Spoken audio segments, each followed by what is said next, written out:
नमस्कार। Class 10th के physics का फर्स्ट चैप्टर प्रकाश के परावर्तन के दूसरे भाग में आपका स्वागत है। पहले भाग में हम लोगों ने जाना था कि प्रकाश क्या है, प्रकाश के गुणों को जाना था, प्रकाश माध्यम को और अन्य बातों को भी जाना था। इस भाग में हम आगे की बातों को जान रहे हैं। सबसे पहले ये जानते हैं कि प्रकाश हमेशा सरल रेखा में गमन करता है, प्रकाश हमेशा सीधी रेखा में चलती है। अब हम लोग जानेंगे प्रकाश का परावर्तन, रिफ्लेक्शन ऑफ लाइट।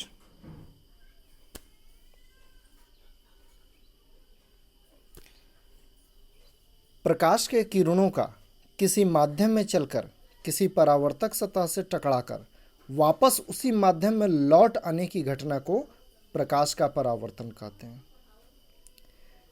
प्रकाश जैसे सूर्य के प्रकाश या बल्ब, लैंप, लालटेन, इन सब के प्रकाश किसी भी परावर्तक सतह से टकराकर वापस लौट आती है, तो इस वापस लौटने की घटना को प्रकाश का परावर्तन कहते हैं।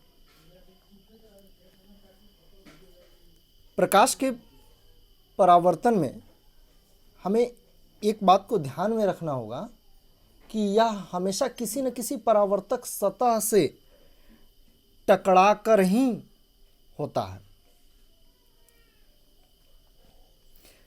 प्रकाश जिस सतह से टकराकर वापस अपने माध्यम में लौटता है उसे परावर्तक सतह कहते हैं। परावर्तक सतह जिस माध्यम वह जल हो सकता है, हवा हो सकता है, तो किसी भी माध्यम में प्रकाश चलकर और किसी भी सतह से टकराकर फिर वापस उसी माध्यम में लौट आती है, तो इस घटना को प्रकाश का परावर्तन कहते हैं। और जिस सतह से टकराकर वापस लौटती है उसे परावर्तक सतह कहते हैं।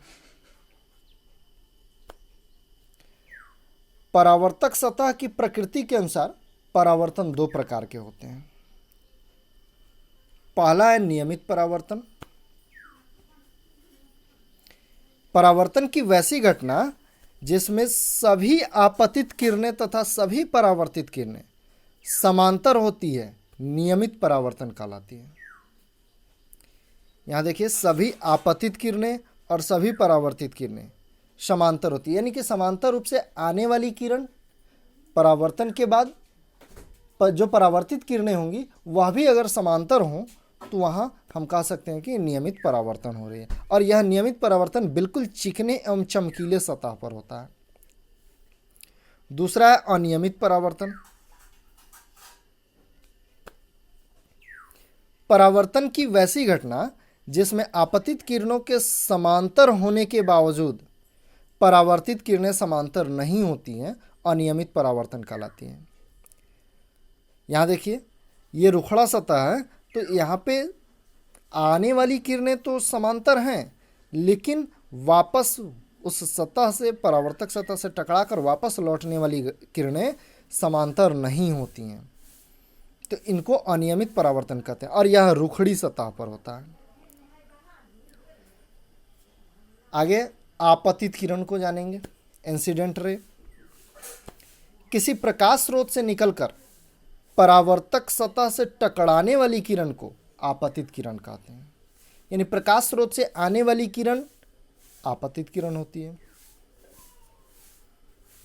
आपतन बिंदु, पॉइंट ऑफ इंसिडेंस।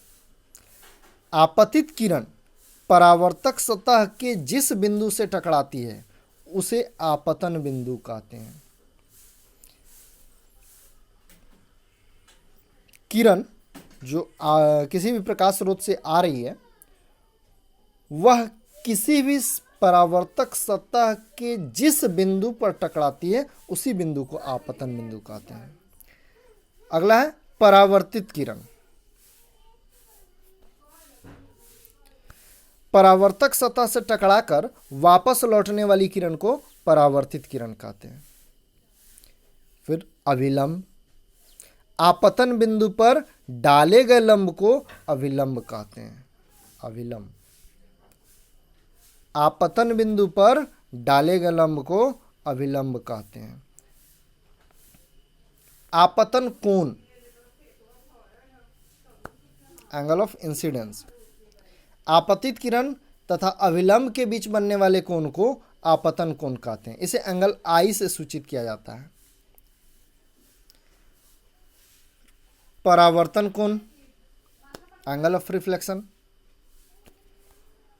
परावर्तित किरण तथा अभिलंब के बीच बनने वाले कोण को परावर्तन कोण कहते हैं। इसे एंगल आर से सूचित किया जाता है। यहां देखिए, इस फिगर से समझेंगे। ये नीचे ए बी जो सरल रेखा है, यह एक परावर्तक सतह है, और एक्स ओ, यह ए बी परावर्तक सतह है। एक्स ओ, ये जो आने वाली किरण है,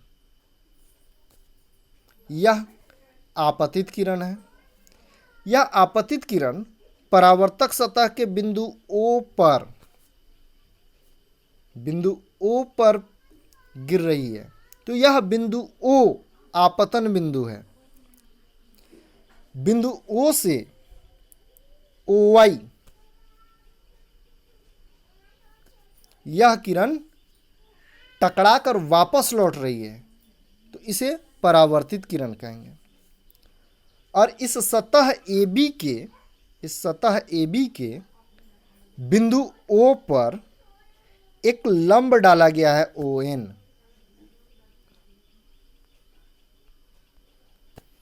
यह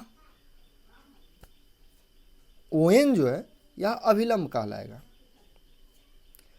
अब अभिलंब और आपतित किरण के बीच बनने वाले कोण को आपतन कोण कहेंगे। आपतित किरण और अभिलंब के बीच बनने वाले कोण आपतन कोण। ठीक वैसे ही परावर्तित किरण और अभिलंब के बीच बनने वाले कोण को परावर्तन कोण कहेंगे।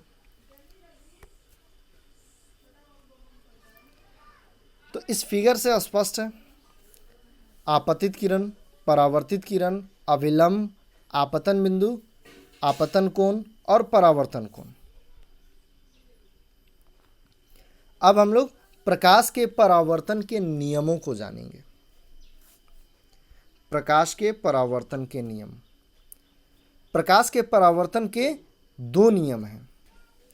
पहला, आपतित किरण, परावर्तित किरण तथा आपतन बिंदु पर डाला गया लंब तीनों एक ही तल में होते हैं। यहां फिगर से स्पष्ट है।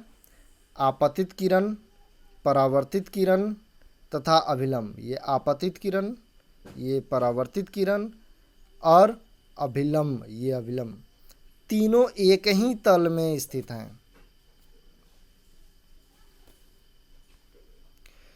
फिर प्रकाश के परावर्तन के दूसरा नियम है, आपतन कोण और परावर्तन कोण हमेशा एक दूसरे के बराबर होते हैं।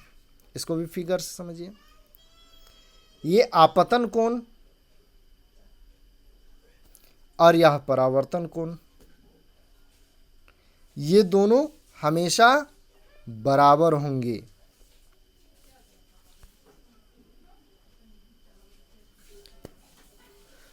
समतल दर्पण के सतह पर लंबवत आने वाली आपतित किरण दर्पण से परावर्तन के बाद वापस उसी पथ पर लौट जाती है।